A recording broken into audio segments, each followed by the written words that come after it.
Se passe-t-il pour moi si je suis en congé maternité dans une entreprise en liquidation judiciaire?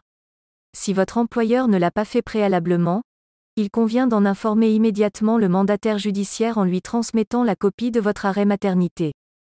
Une femme enceinte bénéficiant d'une protection spécifique contre le licenciement, celui-ci ne peut pas être notifié pendant le congé maternité. Vous serez donc convoqué à un entretien préalable dès le lendemain de la fin de votre congé maternité. Que se passe-t-il en cas de cession de l'entreprise? Il est possible que le tribunal autorise la reprise de l'activité par un repreneur, dans le cas d'une cession totale ou partielle de l'activité. Le potentiel repreneur doit alors indiquer les postes repris. Et dans ce cas de figure, les contrats de travail sont automatiquement transférés sans aucune modification des conditions.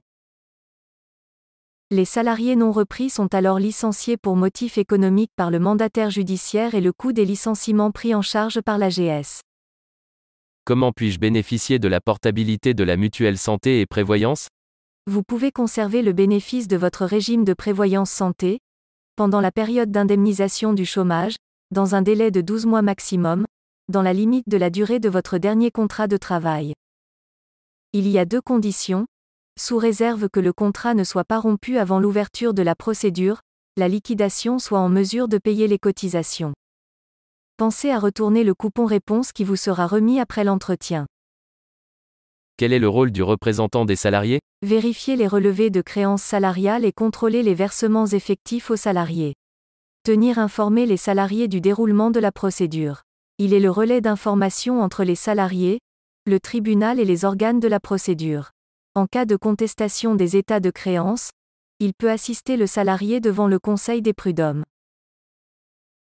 Que devient mon contentieux en cours devant le Conseil des prud'hommes?